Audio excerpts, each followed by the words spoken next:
വിശ്വകർമ്മ സമൂഹത്തെ ചേർത്ത് പിടിച്ച് പ്രധാനമന്ത്രി നരേന്ദ്രമോദി. പ്രധാനമന്ത്രിയുടെ ദീർഘവീക്ഷണത്തിൽ 18ഓളം കരകൗശല ജോലികൾ ചെയ്യുന്നവർക്ക് പ്രത്യേക പദ്ധതിയിലൂടെ സഹായം ലഭ്യമാവുകയാണ്. പ്രധാനമന്ത്രിയുടെ പിറന്നാൾ ദിനത്തിൽ പ്രഖ്യാപിച്ച ആ പദ്ധതിയിൽ ഇന്ന് 2 കോടിയിലധികം അപേക്ഷകരുണ്ട്.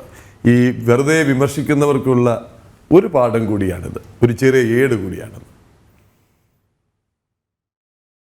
18ഓളം വരുന്ന കരകൗശല ജോലികൾ ചെയ്യുന്നവർക്ക് ഒരു പ്രത്യേക പദ്ധതി.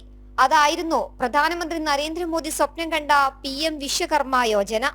13,000 കോടി രൂപയുടെ ബൃഹത് പദ്ധതിയാണ് 2023 ഓഗസ്റ്റിൽ പ്രധാനമന്ത്രി പ്രഖ്യാപിച്ചത്.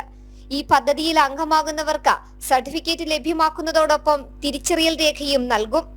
15,000 രൂപയുടെ ടൂൾ കിറ്റ് ആദ്യപടിയായി ലഭ്യമാക്കി. തുടർന്ന് 1 ലക്ഷം രൂപയുടെ ഈടുരഹിത വായ്പയാണ് PM വിശ്വകർമ്മ യോജനയിൽ ഭാഗമാകുന്നവർക്ക് കിട്ടുക. 5% പലിശയിലാണ് സഹായം ലഭ്യമാക്കുന്നത്. ഇത് തിരികെ അടയ്ക്കുമ്പോഴേക്കും 2 ലക്ഷം രൂപയുടെ സഹായം ഈടുരഹിത വായ്പയായി ലഭ്യമാക്കും. ഓൺലൈനായി അപേക്ഷ നൽകുന്ന പദ്ധതിയിൽ അപേക്ഷാ ഫീസ് നൽകേണ്ടതില്ല. മരപ്പണി, വഞ്ചി നിർമ്മാണം, കവച നിർമ്മാണം, കൊല്ലൻ, ചുറ്റികയും പണിയായുധങ്ങളും നിർമ്മാണം നടത്തുന്നവർ, താഴി നിർമ്മാണം നടത്തുന്നവർക്കും പദ്ധതിക്ക് അപേക്ഷിക്കാം. കുശവൻ, സ്വർണ്ണപ്പണി, ശില്പികൾ, കല്ലാശാരി, പാവകളിപ്പാട്ട നിർമ്മാണം പരമ്പരാഗതമായി ചെയ്യുന്നവർക്കും ഈ പദ്ധതിയിലൂടെ ആനുകൂല്യം ലഭ്യമാക്കുന്നുണ്ട്.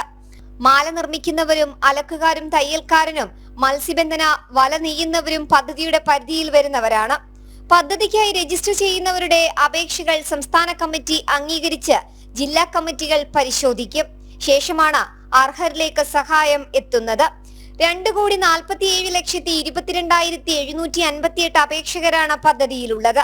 വിവിധ ഘട്ട പരിശോധനകൾക്ക് ശേഷം 20,66,159 പേർ പദ്ധതിയിൽ രജിസ്റ്റർ ചെയ്തു.